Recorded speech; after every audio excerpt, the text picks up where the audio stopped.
Bicycle, bicycle. I want to ride my bicycle, bicycle, bicycle. I want to ride my bicycle. Melilla con bici. La sección quincenal de Melilla en la Onda, en la que los lunes daremos las claves para hacer de Melilla una ciudad más saludable, segura y amable. Melilla con bici, con José Emilio Pérez en Onda Cero. Melilla en la Onda Cero, Melilla con bici, y ya saludamos al invitado que esta semana, este lunes, tenemos gracias a José Emilio Pérez. Se trata de Màrius Navazo y él forma parte del equipo de GA21. Hola Màrius, muy buenas tardes y gracias por estar con nosotros. Buenas tardes, Begoña, buenas tardes. Màrius, decía que formas parte del equipo de GA21. ¿Por qué no nos cuentas qué es exactamente? Bueno, GA21 lo que somos es una empresa privada que nos dedicamos a la consultoría, es decir, a ayudar a los ayuntamientos que nos solicitan pues nuestros servicios, de que les ayudemos en definir distintos temas, normalmente en nuestro caso relacionados con temas urbanos sobre todo. Tratamos desde cuestiones de participación ciudadana en procesos de planeamiento urbanístico, hasta temas de género y identidad social. Tratamos temas de movilidad, que sería seguramente el tema del que hablaremos hoy. Por lo tanto, hay temas de residuos, de huertos urbanos, de huertos periurbanos. Estamos en diferentes cuestiones urbanas y un grupito dentro de GA21 sobre todo nos dedicamos a lo que sería la movilidad urbana, también regional, pero mucho centrado en las calles, en cómo debe ser el espacio público de nuestros pueblos y ciudades. Uh-huh. ¿Y cuándo nace GA21 y qué tal os va, Màrius? Bueno, GA21 ya tiene su historia de hará 20 años. De hecho, este año hemos hecho la celebración del 20 aniversario. Nació en Madrid y de hecho la sede principal está en Madrid, es donde está la mayor parte de los trabajadores. Pero también es cierto que aunque somos una empresa pequeña, no os penséis que somos muy grandes, tenemos 3 oficinas en Euskadi, Andalucía y Cataluña, con muchos menos trabajadores. Son oficinitas pequeñas, pero que nos permiten estar en diferentes puntos del territorio. Y nos va bien. De hecho, el hecho de que ya elevemos 20 años, entiendo que es una señal de que la cosa funciona, de que los ayuntamientos y las administraciones cuentan con nosotros, con otras consultorías, evidentemente, pero también con nosotros, y que las temáticas que tocamos son temáticas que no están en declive, sino lo contrario, que son problemas que no estamos solucionando y que, por lo tanto, necesitan de reflexiones y de recursos para irlas abordando. Uh-huh. No sé si Màrius ha estado por Melilla, pero otros compañeros de GA21 sí que conocen ya la ciudad. Sí, de hecho también estuve en Melilla participando con unas jornadas que se hicieron, donde estuvo también Francesco Tonucci, Marta Román, también de GA21, y Alfonso Sanz, también de GA21 ha estado. O sea que sí, tenemos la suerte de haber visto Melilla, porque de hecho yo, si no fuera por la invitación que tuve en ese día, aún no habría estado. O sea que sí, un poco la conozco, de 2 días de estancia ahí con vosotros. Uh-huh. Y cuando uno visita ciudades que no conoce, en este caso Melilla, Màrius, ¿te viene a la cabeza, no sé qué proyectos, cosas que se pudieran hacer en la ciudad en materia de movilidad?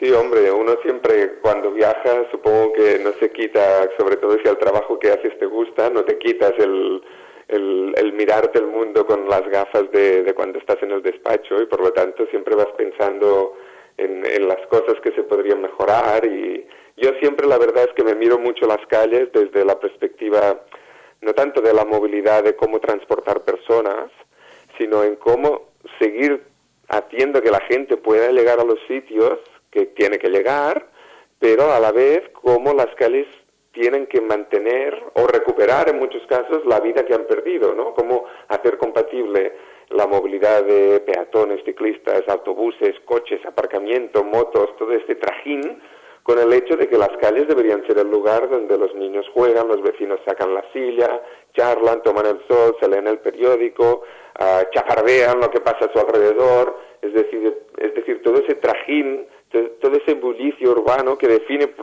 precisamente lo que es la ciudad o el pueblo, ¿no? Este invento que hemos creado los humanos para convivir juntos, no vivimos dispersos uno en cada punta de un campo, sino que nos hemos juntado para que haya una cierta gracia, un cierto bullicio, y cómo ese bullicio debe ser mantenido. Es decir, en muchas ciudades, y yo no conozco mucho Melilla, ¿no?, pero yo que soy de la zona de Barcelona, vivo en Sabadell, las ciudades de por aquí, las calles están muy muertas, es decir, las hemos dejado casi para que pasen peatones, pasen bicis, pasen coches sobre todo, pero no tienen gracia porque no hay gente que las use para otra cosa que no sea para pasar de largo. O sea, pasar pero no estar, ¿no, Marius? Exacto. Ya. Entonces eso es para mí es la gran gracia de cuando me miro las ciudades por donde voy, es ver cómo están manteniendo ese bullicio, lo han perdido, lo están perdiendo, qué podrían hacer para recuperarlo, y que ahí tiene mucho que ver la movilidad, porque en gran parte la movilidad es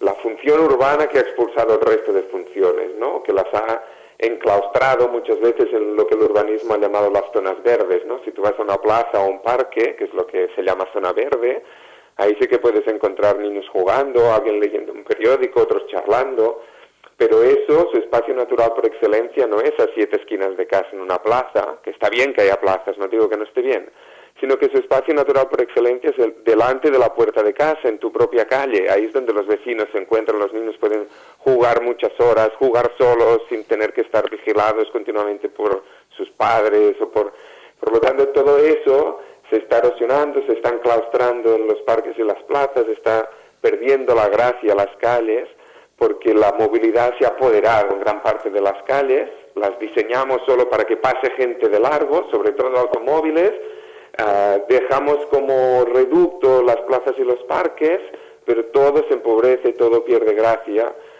en gran parte a causa de cómo hemos planificado la movilidad. No es el único tema, o sea, podríamos hablar también de la televisión, de la mentalidad de qué deben hacer los niños o qué no, que está bien que hagan. Hay muchos otros temas más de mentalidad, más culturales, que no es solo el diseño de las calles y la planificación de la movilidad, pero es uno de los grandes temas que está sobre la mesa, evidentemente.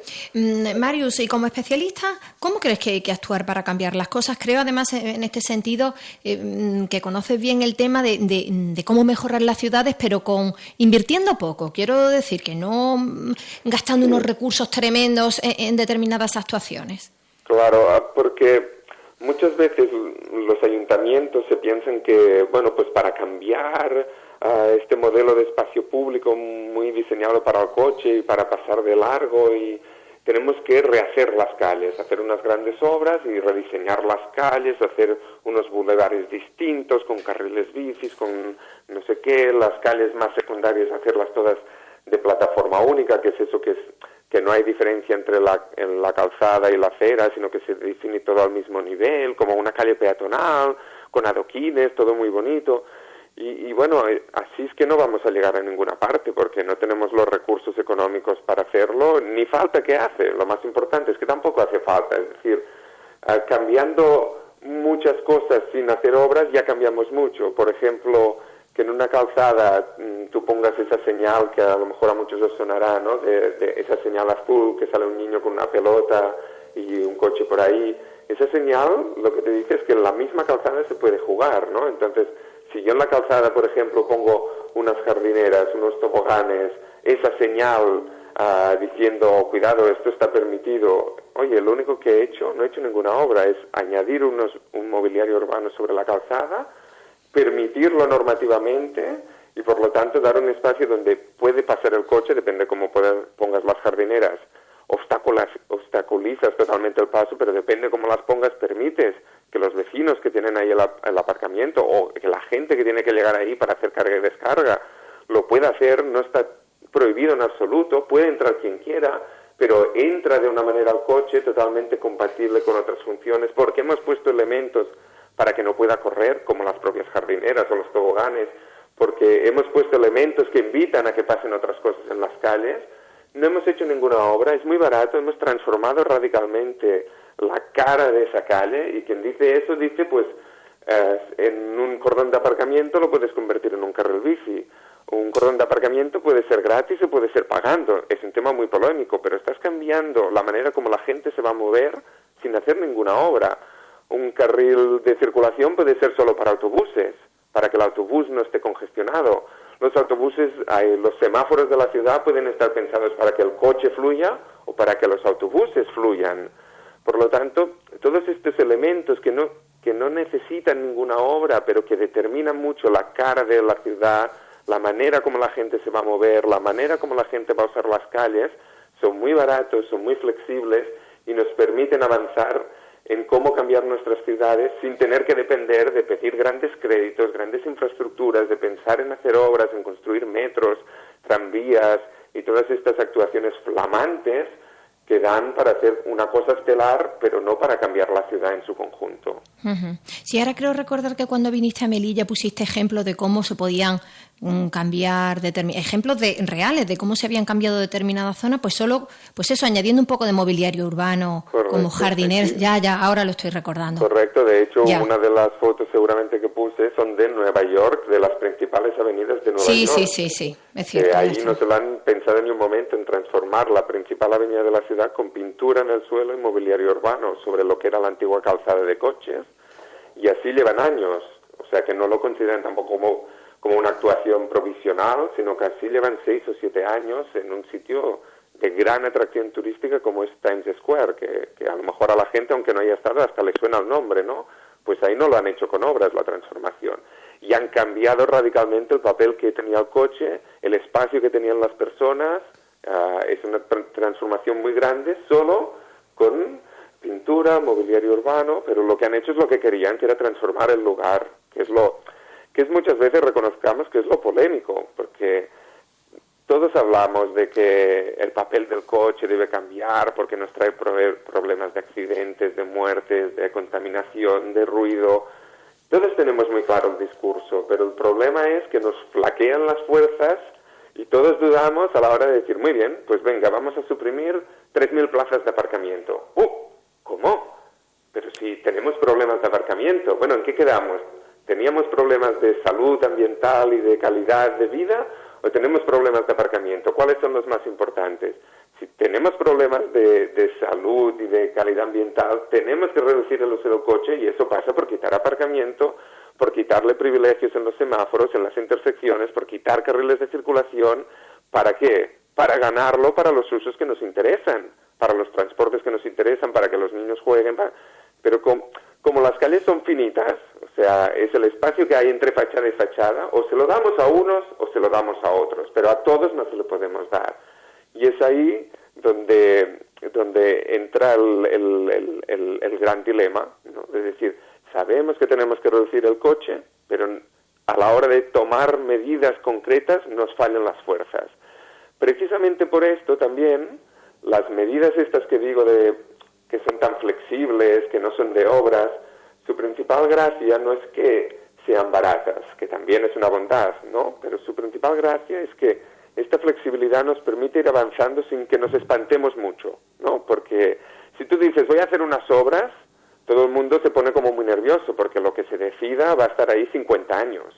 En cambio, si tú dices, que sería el ejemplo de la avenida de Nueva York, que decíamos antes, si tú dices, voy a hacer una prueba para 3 meses, después la evaluaremos y si no nos gusta podemos tirarlo todo para atrás. Oye, volvemos a quitar esas jardineras, esos elementos, esos bancos que hemos puesto en la calzada y vuelve a ser un sitio donde los coches circulan.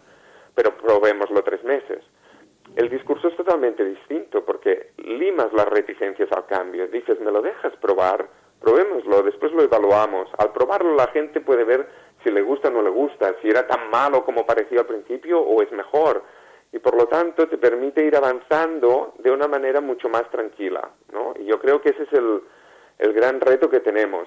Tenemos que cambiar las ciudades, tenemos que cambiar el papel del coche en las ciudades, pero no sabemos cómo hacerlo porque las medidas que tenemos que tomar nos parecen imposibles. ¿Cómo voy a quitar aparcamiento? ¿Cómo voy a quitar un carril de circulación? Bueno, pues hagámoslo ni que sea como prueba piloto durante 3 meses y veamos qué ha pasado, veamos qué ha sucedido. Si no es tan malo, que se quede permanente, o mejorémoslo, o tiremos para atrás, irá una locura. Pero esto es lo que tenemos que conseguir, avanzar, y eso se consigue probando cosas. Las obras no nos dejan probar, las obras son como una cotilla en un corsé muy caro, muy rígido. Estas medidas nos permiten ir avanzando, ir probando, ir sumando aliados de gente que dice, oye, pues me parecía que era una locura y me ha gustado mucho, ¿de acuerdo? O al revés, quién sabe. Pero eso es lo que necesitamos hoy, comenzar a probar cosas y sumar aliados en este camino de redefinir el papel del coche en la ciudad para que en definitiva nos aporte más ventajas que desventajas. Yo creo que hoy en día el coche nos aporta más desventajas que ventajas, y eso es lo que es sorprendente, que sigamos manteniendo una dinámica donde el coche no nos trae beneficios, sino que más prejuicios que beneficios. Marius, se me quedan un montón de cosas en el tintero. Quería hablar contigo también sobre los mitos de la movilidad, una serie de artículos que has estado escribiendo, y me lo sugería José Emilio, pero es que nos hemos pasado del tiempo. Muy interesante todo lo que has contado. Me gustaría que nuestros representantes políticos te hicieran un poco de caso. Ojalá escucharan este programa y tuvieran en cuenta todo lo que nos has comentado, sobre todo con el tema de las obras y de las infraestructuras costosas. Mario, muchísimas gracias. Muchísimas gracias a vosotros y un abrazo a todos los oyentes. Pues igualmente para ti. Hasta la próxima, Mario. Venga, hasta la próxima.